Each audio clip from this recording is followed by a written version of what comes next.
On connaît celle de Londres, de New York, de Milan ou encore de Paris, mais connaissiez-vous la Fashion Week de Barcelone? Non? Il serait temps que vous soyez au courant parce que c'est la 37e édition les gars. La particularité de la Fashion Week de Barcelone, c'est qu'elle met en avant des artistes locaux, mais surtout des artistes émergents, puisque tout le monde a sa place ici. Nous sommes bien arrivés au show Maison Monsieur, où nous sommes accueillis par la Belle au bois dormant, la femme de Dracula, à vous de choisir. Mais elle a l'air paisible, vous trouvez pas? Comme vous le savez, nous on adore se spoiler, alors direction les backstage à 5 minutes du défilé. Allez viens, on n'a pas trop le temps là. Là on est sur les derniers essayages, peaufinage de make-up, petites photos pour les backstage. Bref, l'ambiance est électrique. On vient de lire le papier, on a tout faux. C'était Jeanne d'Arc sur la table.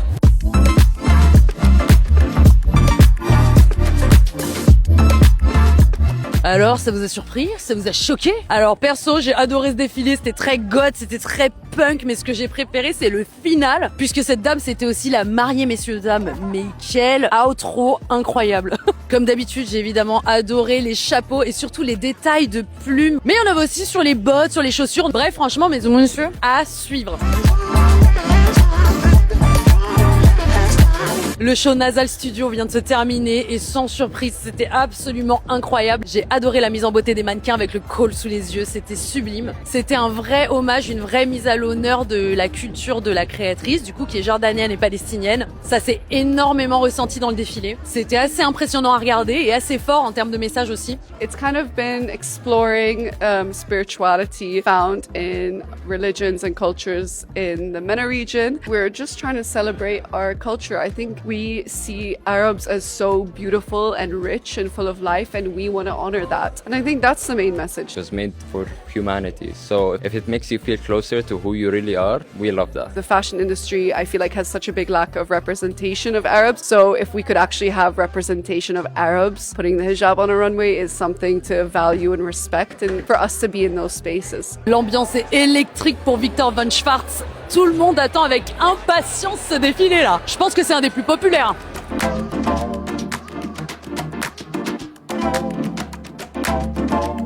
Des yeux rouges, des cicatrices, du faux sang. Je ne peux pas m'empêcher de voir une référence à Twilight et Edward Cullen. Regarde le bas du pantalon là. Ça plus les lentilles rouges, y a pas de hasard.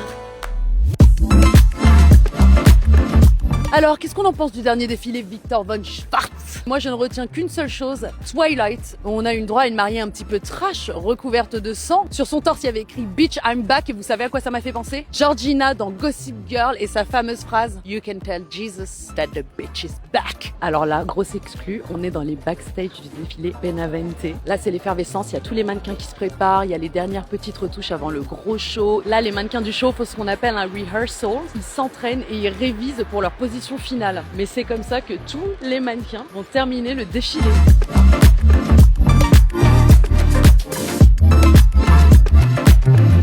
Ha sido una propuesta fuerte y que ha definido muy bien lo que queríamos transmitir desde el primer momento. No la concebía como un desfile convencional, sino como una historia en la que el público era partícipe de ella. La inspiración es las cartas que Napoleón le escribía a Josefina desde el exilio y veíamos como detrás de un emperador con esa fuerza, ese carácter, había drama, mucho dolor por estar alejada de su amada. Il y a déjà un monde de dingue qui attend pour le défilé Domenico, j'ai trop hâte de voir ce que ça va donner.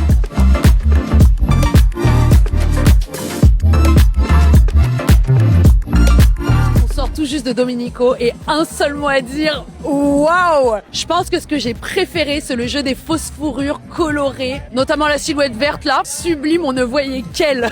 L'ambiance du défilé faisait très Y2K, un peu fin années 90, très en vogue en ce moment. Le défilé était sexy, frais, nouveau, honnêtement une magnifique découverte, j'ai adoré du début à la fin.